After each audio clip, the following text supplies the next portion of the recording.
So is this your eyebrow where it's too short up in the front, too long towards the end, and too short up at the top because you cut it too short? Well, if this is your brow and you want to get it better, or maybe one of those three things is you, then you want to stick around and I will show you the best tips to how to better do your eyebrows if you have brows like this. I've been shaping eyebrows for almost 25 years, and I am still shaping brows at the Anastasia Beverly Hills Salon. I have had the pleasure of working with her, so you can say she's my mentor. And so, yes, come by, get your brows shaped. I have had the pleasure of meeting some of you. Thank you for trusting me with your eyebrows. So you need to make your appointment, come on by, and get the best brow and some tips along the way.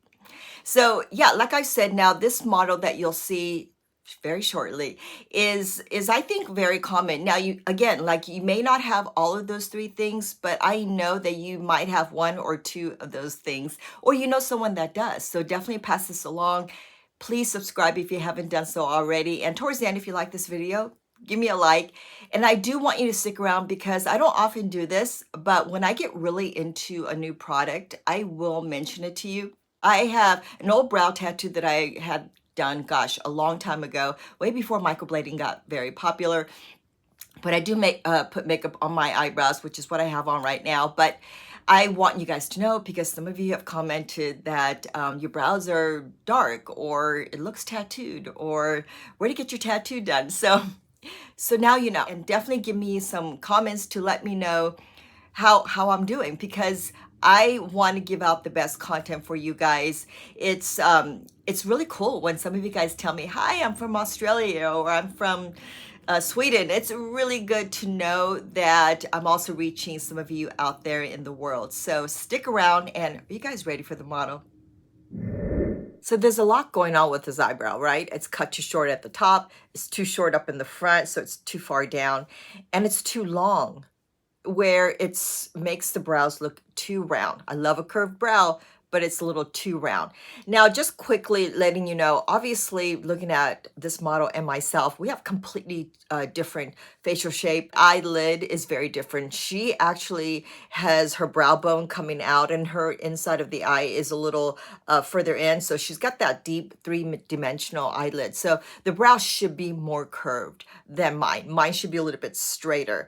But, you know, like most of all the videos, I try to make my brows look a little close to the model. Okay, so right here, now she does have a shadow going really low, but she also has a little bit of hair fuzz growing down low, so it's adding to that illusion that her brows are too long. You don't want the brows to where it's so long that it kind of drags the eye down. You want that lift, right? I often call it the brow lift, the natural brow lift. So by adding some concealer and lifting up that brow end, it's gonna make a really big difference. So if you like your ends, which you should have an end, brow tail, you want to keep as much as you can, but you also want that brow lift, right? So that's where you want to adjust a tiny bit there. So we're going to make those adjustments. Also, she actually has some hair underneath her eyebrows, so you can't really tell, but you can hear, because once the brows are shaped, you'll be able to see that it's a little bit cleaner. It actually adds a little bit of fullness, because when you wax off the hair fuzz underneath, where you don't need the fullness, it actually draws more attention to that brow. So even if you have thin eyebrows, you can get them shaped, believe it or not, especially as we age, ladies. We get some hairs growing out in areas we just didn't think it existed. So, and it's happening to me as well. So here you go. Beautiful eyebrows, right? It actually looks thicker is what I was trying to go for. And you can see just right in that little pocket right there that there are some hairs there. And now it is a different texture because it's more hair fuzz, but also I mean, it's brow hair really, but the rest of her eyebrow hair is really thick, as you can see. Great for her. I'm using the brow primer. It has no color. It has velvety like texture. Perfect for this case because I'm going to use the brow powder. So because my brows have that old tattoo and I put that concealer, I'm just going to pretend that I'm putting, because then I'll take off all the concealer, of course. So you want to put it in the areas that you're going to mainly focus on. So she doesn't have much hair up in the front here, right? And nothing right here. So I'm going to put mainly there, and also just a tiny bit the rest of the eyebrows. But I don't know if you noticed, but I did put a little bit of, use a little bit of spoolie, just spoolie brush to spread the product out. So you don't want it just all concentrated in the areas that you use that product. You want to use the spoolie to just kind of spread it out. So now it's ready for the powder. But you know what? In this case, because I waxed off and left those hairs below the eyebrows, and if you see it but you can't quite see it all that well, use something like a concealer or highlighter first. It will outline and help in filling in the eyebrows. Now these steps might be a little bit much for you, but if you practice at it, it'll just be like second nature. And it'll be important, especially if you have brows like this. So the highlighter going right on the skin, underneath the brow shape, will separate the skin. Now I'm using the highlighting dual pencil. It has a flat end and a shiny end on the other side. I like both. So it depends on the mood. People often ask me, why do you use one or the other? So that's why I like options as well. So if you put this on, again, I'm putting it right here, right over here.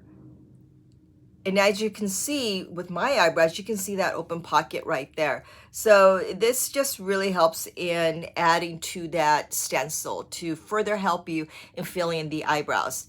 So again, very important. Did you see, I'm gonna go ahead and just erase my ends, because we're gonna just say that I waxed off the ends here. But on her, I put the highlighter right here. You can use a concealer just to hide that area. But her skin does fold a little bit in there, so just keep that in mind. Okay, so the brow powder. Now I'm using just like a mid-tone. So I'm going back and forth with the brush to use that mid-tone color. Now, always lay the brush flat and pick up the color back and forth. So that way the brush stays sharp. Very important, right? So the mid-tone is going to go underneath, and notice at the angle of the brush, the longest part is going forward. This might sound or seem kind of, obvious, but sometimes you'd be surprised.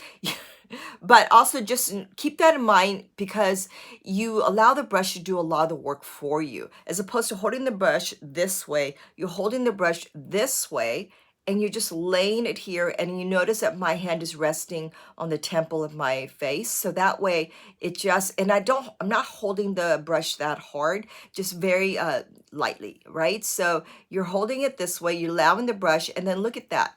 Just moving it, tap.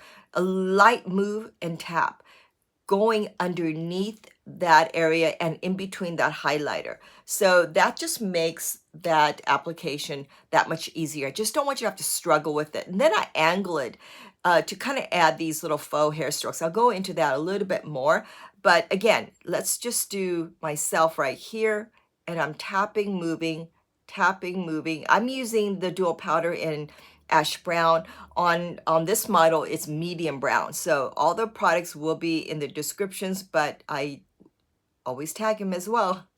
Okay, so right here, move, tap, and I'm not going all the way down, of course. There is a little tail there, always important. And on myself, because I have a flatter eyelid, I'm gonna go a little bit straighter and a little bit lower, so that way it doesn't crawl up too high. If you have a strong brow bone and you have deep set eyes, you want to go a little bit higher, but always straight right here, because the more you open up right here, the more round the brows get. So keep that in mind as well. Okay, so I know I say that a lot. Keep that in mind. I'm going to have to change that. Anyway, so there you go. Tap, move, tap, move, tap, move. And you could already see even on myself how much it's filled in there. So pretty cool, right? So over at the front here, you notice that I just went a tiny bit, even though the brows are too far in. You don't want to bring the brows that far in, because you want it to be realistic, right? So technically, even though the brows might go further in, when I say technically, I mean pinch of the nose straight up and down at a 90-degree angle. This pinch right here will tell you how far the brows should come in. It's also telling you this is how your brows was when you were younger. Or at least that's where the hair was. So now I used a little bit of that longest part of the brush and I just circled it right up in the front, but just very lightly. The reason I circle is so that way it prevents it from going too square and too harsh up in the front.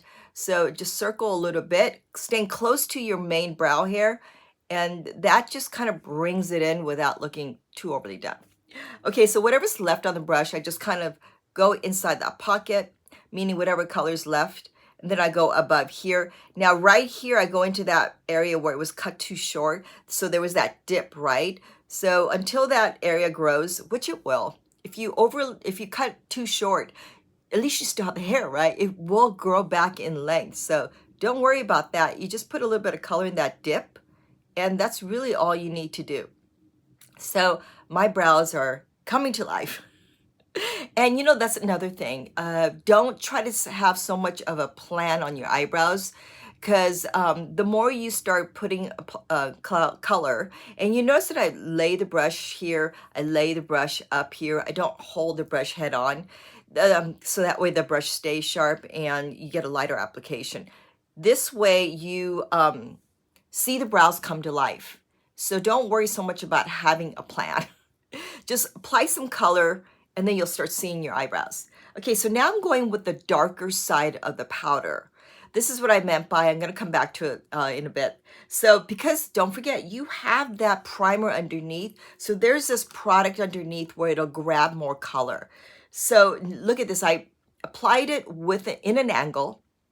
This time I'm applying with a heavier pressure. So you're going in with a heavier pressure so you can see those little lines inside that pocket. Don't worry about getting it so perfect in that pocket. As long as there's some lines in there, it just adds that extra texture or dimension, because the rest of her eyebrows is thick. Like I said, it was thinner, but it's the strands are really thick. So you could go in and just make it a little bit heavy. So I'm going in with just a darker color.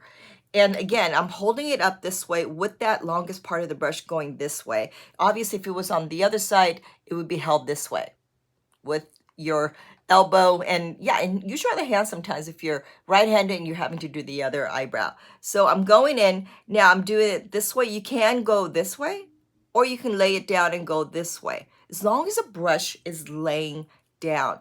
So you go in between and just add those little lines. Now, because of that tattoo I have underneath, you may not see it as easy as you would see on her.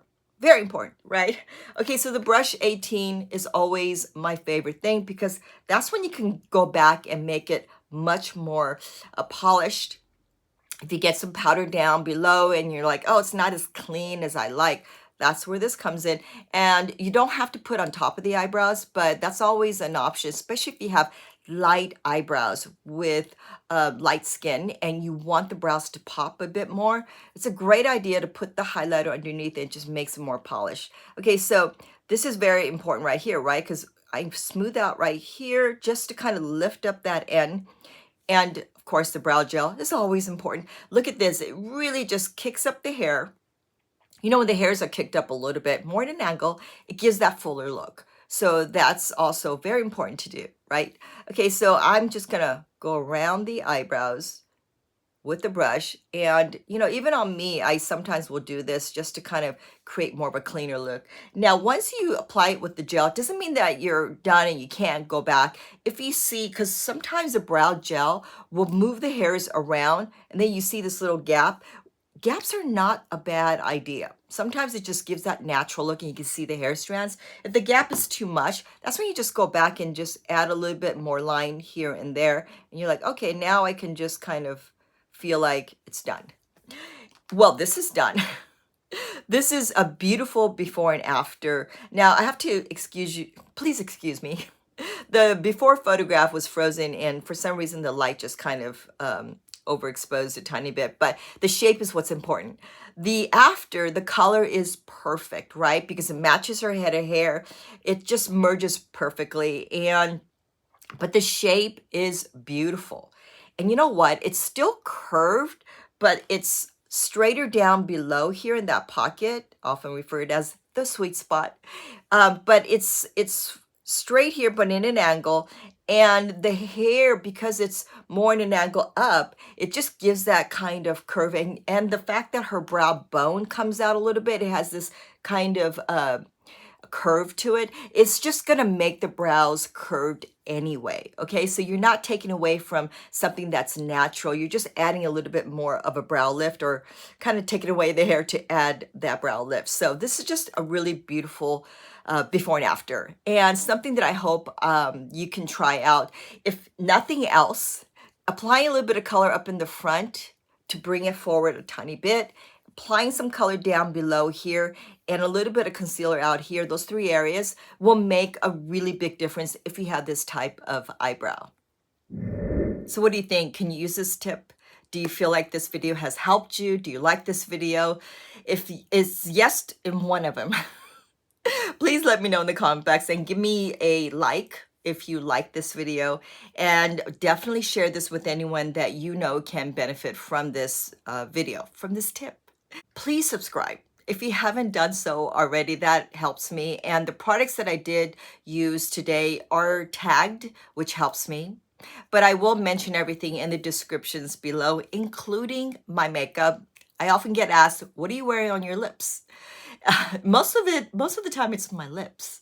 Anyway, so I'm conscientious about that. I'm trying to be purposeful in remembering what I put on my lip. And I say that because most makeup artists doesn't use just lip liner and lipstick and that's it. We tend to mix colors, you know, but I usually use the same lipstick if I love it for a while. And I changed the lip pencils to change up the color of the lipstick. So I've been obsessed with Sun-Baked matte lipstick. I think it's Matte or Velvet by Anastasia Beverly Hills.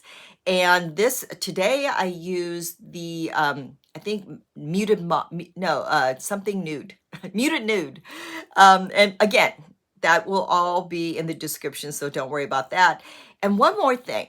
I usually, I forget sometimes to mention some new products that I use on myself. Anastasia always brings out some really great products, and sometimes I'm like, I'm obsessed with this. I've been obsessed with our tinted moisturizer. So on my face, I don't have foundation on, but I do have a foundation stick on. So I use two colors, and this is something that she just released. I like it because it's enough to where it'll last you a while. It's great to travel with because it's not too big and bulky.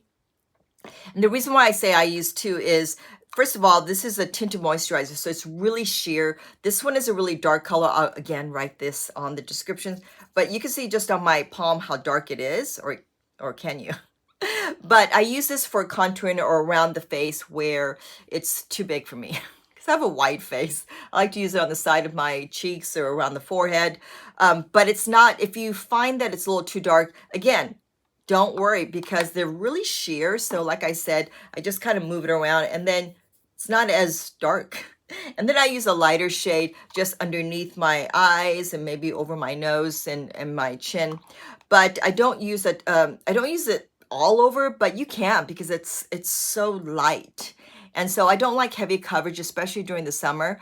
But light coverage comes with their cons. It doesn't cover that well, of course, and it doesn't last a good while. So she does have a foundation, which I love as well. I use 315N. I will write that as well. I like to use that as a concealer sometimes because it dries and it's just a beautiful coverage. But so that's just in case you're wondering. So I will see you guys next week, and thank you for your support. And yeah, hope you have a great day.